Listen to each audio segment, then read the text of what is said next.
Gulat ka, no? Akala nyo picture, no? Ako nga pala si Bon Depone ng TV. Nandito ako ngayon sa set ng Arthur. Tara, samahan nyo akong interviewin yung mga cast at crew.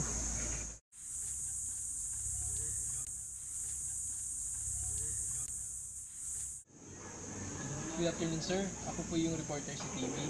Gusto lang pong itanong kung bakit po sila yung kinuha mong cast. Kasi wala kaming budget, no? Wala kaming budget. Tas mura lang yung talent fee nila. Yung iba kamag-anak ko, yung iba tambay lang sa may kanto namin, sa may amin. Kung gusto mo silang interview, nandyan lang sila, hanapin mo lang. Nandyan lang naman yung nagliliwaliw. Sige. Sige po. Salamat po.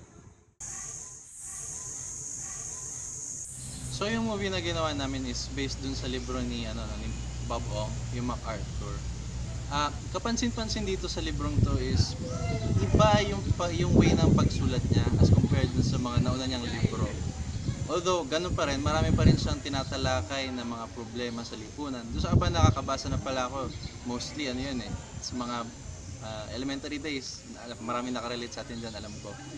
So dito sa MacArthur, ang nag-focus siya sa drugs, issues ng mga kabataan, sa merong konti sa government, sa family. Actually marami, depende kung paano mo siya titignan. So ayun, no. Medyo isa ron sa mga pinakakapansin-pansin na difference ng MacArthur dun sa ibang libro ay yung kasi itong MacArthur ay mas serious yung tema, mas serious yung diskuro. So actually, pwede mo sabihin na may pagka-brutal pag binasa mo. Saka parang naninindak na yung tema nung libro. Samantalang yung iba niyang libro ay patawa, mga comedy yung actually yung mga libro niya eh. So yung Lumayo Ka Nga Sa Akin, diba? Title pa lang, Lumayo Ka Nga Sa Akin.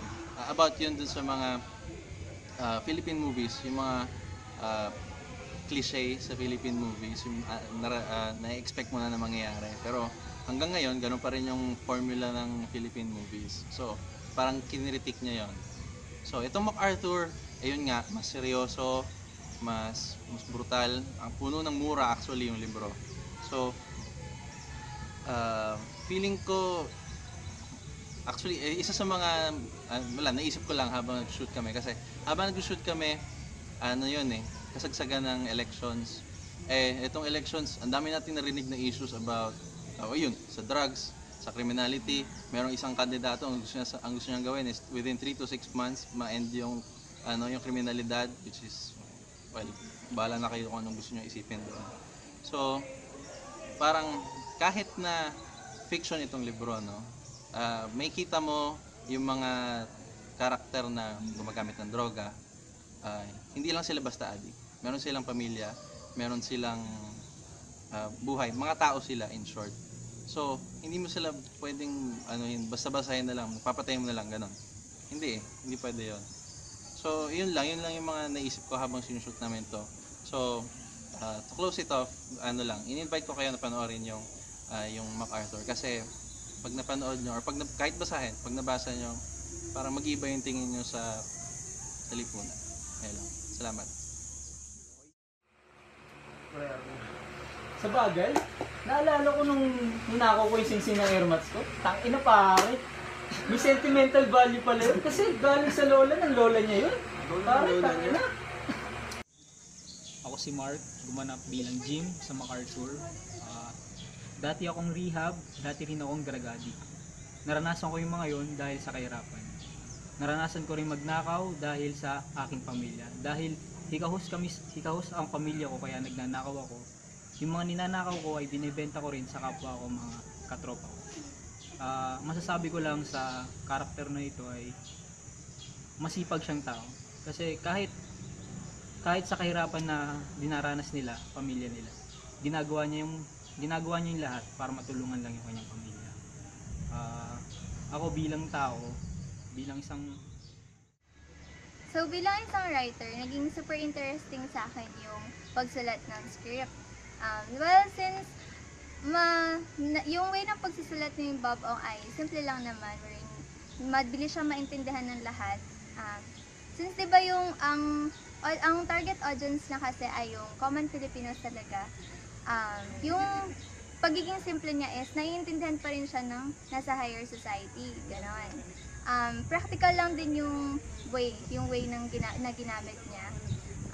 Nakakamulat siya ng mata dahil kapag nabasa mo siya, alam mo talaga na nangyayari talaga siya sa totoong buhay. And lastly, nakaka-amaze lang rin na kahit ganun lang ka-concise yung novel niya, yung way ng pag-communicate niya sa mga tao ay super effective pa rin. So, yun lang. So, yung role ko dito ay si Mang Husto. Siya yung lolo ni Cyrus. Na yung traits niya, una, mapagmahal. Bakit mapagmahal? Kasi kahit di niya nabigyan ng magandang buhay si Cyrus, ginawa niya yung best niya para magawa yun. Tapos, pangalawa, mahinang loob. Kasi kahit alam niya na yung mga pinagagawa ni Cyrus, nagbubulag-bulagan na lang siya kasi alam niyang wala na siyang magagawa. Tapos sunod, inspiring siya kanino? Kay Noel. Gamit yung mga struggles na napagdaanan sa buhay niya, na daman ni Noel yung pagka-inspire. Nag-aaral ako kasi mayroon kaming palabas. Ano palabas yun? MacArthur. Oh, balitaan ko, maganda daw yun ah. Oo, maganda. Sino karakter mo dun? Ako si Voltron doon. Nabenta mo na yun? Paano hindi na makapag-doktor yung kapatid mo? Gago, nursing lang yun. Kahit na. Ilang libo ang halaga nun? Mahal kaya no? Si Voltron ay yun yung pinakamakulit sa kanila. Tapos siya yung nagbibigay ng flavor sa storya. Siya yung kumbaga sa kape, siya yung nagbibigay ng sarap. Siya yung nagbibigay ng creaminess. Yun. Bilang makeup artist, parang goal ko talaga dito is pagmukhain silang normal. So, simple lang naman talaga yun. Huwag silang make-upan. Teka nga, Direk, ano ba talagang gagawin ko dito? Huwag ka naman reklamo, binabayaran na nga kita eh. Ako si Allen, ang ginampan ng role ko dito ay si Noel.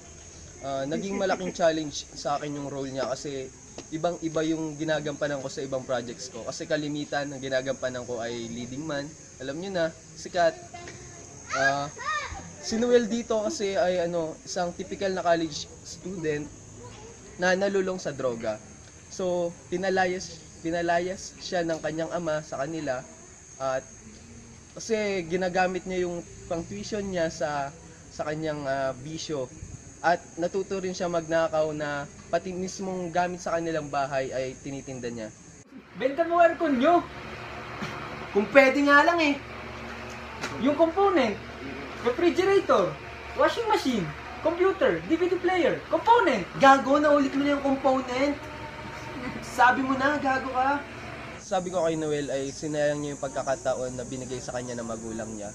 Kasi napaka-supportive ng mga magulang niya na kahit naghihirap siguro sila or pero pinipilit pa rin siyang pag-aralin ng pamilya niya na yung mga bagay na binibigay sa kanya ay bibisyo niya lang na Nakatawag sa polis, kaibigan ko yun.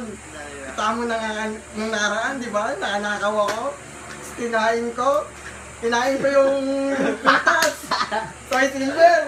Tapos siya mga nagbigay ng pampurga sa akin. Pagkatahi ko. Hindi, kinuha ko yung kwintas.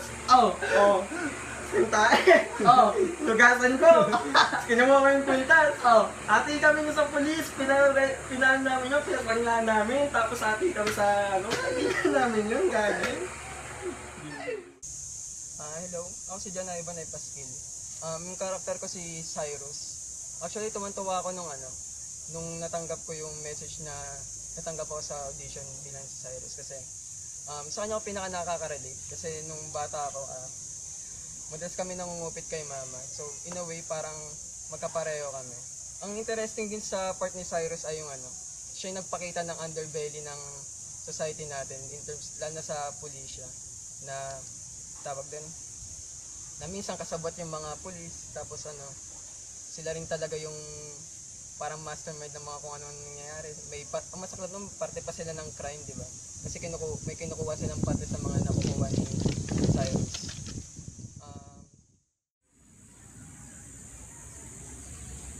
Gulat ulit kayo, no? Akala niyo naman picture.